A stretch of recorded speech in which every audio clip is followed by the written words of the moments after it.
বুধবার নিট নিয়ে সরকারের তরফে আনা প্রস্তাব পাশ হলো বিধানসভায়। শাসক বিরোধীর তরফে 10 জন অংশ নেয় এই সংক্রান্ত আলোচনায়।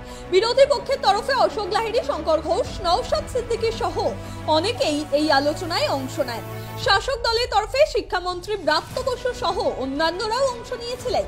শিক্ষামন্ত্রী ব্রাত্য বসু বলেন, 2010 সালে ইউপিএ 2 সরকারের সময় এই সিদ্ধান্তের বিষয়ে মুখ্যমন্ত্রীও প্রধানমন্ত্রীকে চিঠি লিখেছিলেন। গুজরাটে সেই সময়ের মুখ্যমন্ত্রী নরেন্দ্র মোদীও বিরোধিতা করেছিলেন। শিক্ষামন্ত্রী আরো বলেন, পরীক্ষাকে এজেন্সির হাতে তুলে দিতে বারণ করেছিল অনেকেই, কিন্তু চোরে না শোনে ধর্মের কাহিনী। 24 লক্ষ পরীক্ষার্থী ক্ষতিগ্রস্ত হয়েছে বলেও এদিন বিধানসভায় জানান রাজ্যের শিক্ষামন্ত্রী ব্রাত্য বসু। না, মোশনটা তো আপনারা জানেন, এটা আরো আমার মন্ত্রী শোভনদেব তা বলতে পারবেন।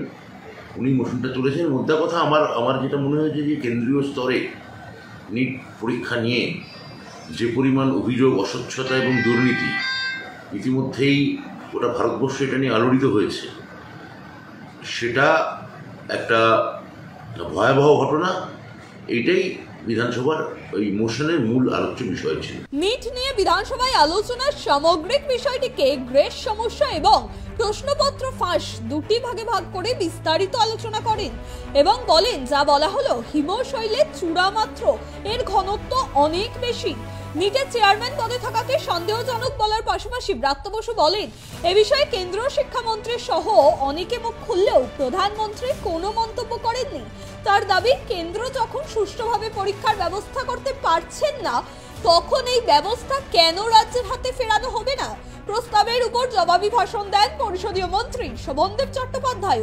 এরপর পাশ হয় নিট সংক্রান্ত প্রস্তাবটি।